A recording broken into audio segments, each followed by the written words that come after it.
اچھا بھائی جلدی سے ان کا جو اصل سوال تو رہ گیا وضو کا طریقہ. یہ وضو کا طریقہ سن لیں ذرا ایک دفعہ. وضو تو سب کو ہی کرنا آتا ہے, لیکن جو صحیح پراپر سنت طریقہ ہے نا اس سے لوگ وضو نہیں کرتے. نماز کا طریقہ تو بڑا لمبا ہے, اب وہ تو پوری کر کے دکھانا پڑے گا نا, تو وہ پھر کسی اور وقت انشاءاللہ. وضو میں جو ہے نا لوگ کیا کرتے ہیں, بہت زیادہ ہو گیا ہے, چھوٹے بچوں کا اور بڑوں کا لحاظ یعنی تھوک اور ناک وغیرہ کپڑوں میں بدن پہ لگ جائے تو پاک ہوتے ہیں, نہ پاک ہوتے ہیں. اگر نماز پڑھنے بلی اگر پاؤں چاٹنا شروع کر دے تو پاک رہے گا, بلی کا جھوٹا پاک ہے. تو کیا ہوا, وضو کا جو طریقہ ہے نا لوگ کیا کرتے ہیں عجیب, نارملی تو سب صحیح کر رہے ہوتے ہیں لیکن جو صحیح سنت طریقہ اس کو فالو نہیں کرتے. طریقہ یہ کہ آپ نے ہاتھ دھونے کے بعد بائیں ہاتھ سے نلکا کھولا, سیدھے ہاتھ میں کیا لیا, پانی لے کے نلکے کو فوراً کیا کر دیا, چلو میں پانی لے کے. لوگ سمجھتے ہیں نلکا کھولنا تو سنت ہے, بند کرنا سنت. ارے بولو نا یار, نہیں ہے. تو کلی تو سیدھے ہاتھ سے کرنی ہے نا, تو الٹے ہاتھ سے آپ کیا کر دیں گے, نلکا بند. کیونکہ نبی صلی اللہ علیہ وسلم جب لوٹے سے پانی نکالتے تھے تو چلو میں پانی لے کے لوٹے کو سیدھا کر دیتے تھے. یہ نہیں کرتے تھے کہ لوٹے سے لوٹا اسی کیفیت میں اور پانی بہتا چلا جا رہا ہے.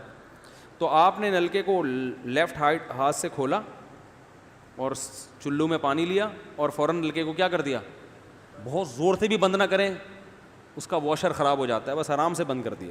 کیونکہ وہمی ہوں گے نا, وہ یوں کر کے کرتے رہیں گے, نلکے توڑ دیتے ہیں کہ بھئی ایک قطرہ بھی ضائع ہو گیا تو قیامت کے دن کہیں جہنم میں نہ پھینک دیں ہمیں, اس لیے پورے کوئی نمی بھی نہ آئے, تو تھوڑا سا بند کر دیں, ایک آدھ قطرہ ٹپکنے سے کچھ نہیں ہوتا.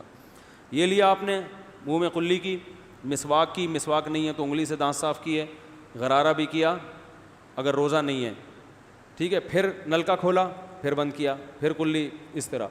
پھر نلکا کھول کے دائیں ہاتھ میں پانی لیا, ناک میں نرم حصے تک پانی پہنچا کے اچھی طرح ناک کو صاف. اور نلکا پہلے وہ ویسے ہی بند ہو چکا ہے, اب ناک کو اچھی طرح صاف کریں سامنے والے کا خیال کر کے.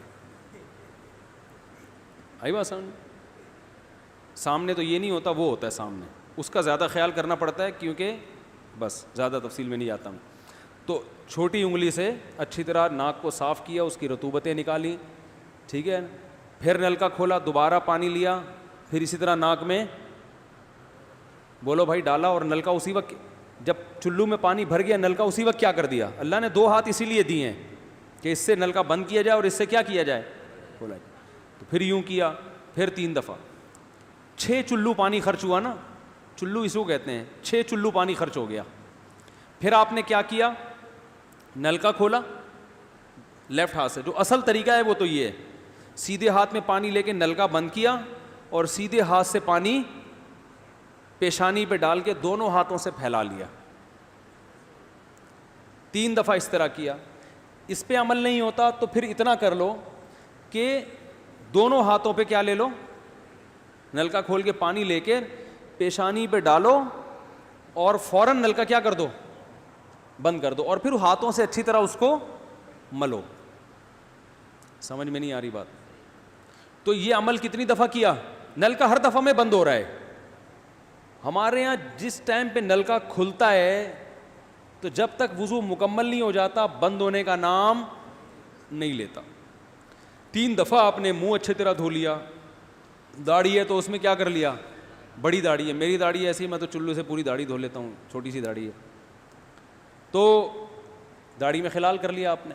اس کے بعد آپ نے بازو کیسے دھونے ہیں, بازو دھونے کا بھی یہ طریقہ ہے. لیفٹ ہاتھ سے چلو میں پانی لیا, جب سیدھے ہاتھ میں پانی آئے گا تو یوں کیا. قرآن میں کیا ہے کہ قمتم الی الصلاۃ فاغسلوا وجوہکم وایدیکم الی المرافق, اپنے ہاتھوں کو کوہنیوں تک دھو. بتایا دھونے کا عمل ہاتھ سے شروع ہوگا, ختم کہاں ہوگا, پانی یوں نہیں بہانا, اس طرح بہانا ہے پانی, یہاں سے یوں جائے. اور اس میں فائدہ یہ ہوتا ہے کہ بالوں کا جو رخ ہے نا نیچے کی طرف ہوتا ہے, جب پانی اپوزٹ سائڈ میں جاتا ہے تو اسکن اچھی طرح گیلی ہو جاتی ہے. سمجھ رہے ہو؟ تو آپ نے یوں لیا اور ہاتھ سے اچھی طرح ملا اس کو. ملنے پہ زیادہ زور لگانا ہے, ہم پانی پہ زیادہ زور لگا رہے ہوتے ہیں. پھر یہ بھی ہو سکتا ہے کہ دونوں ہاتھوں سے لو, دونوں ہاتھوں سے نلکا کھول کے دونوں ہاتھوں سے پانی لے کے, کیونکہ اس میں زیادہ پانی آ جاتا ہے, تو پانی لے کے آپ نے لیفٹ ہاتھ کو بھی یوں کیا نا, تاکہ یہ پانی بھی ادھر ٹرانسفر ہو اور یوں چلا جائے. اس طرح سے آپ نے دوسری دفعہ دھو لیا اور نل کا کیا کر دیا بند, پھر تیسری دفعہ بھی ایسا ہی کیا.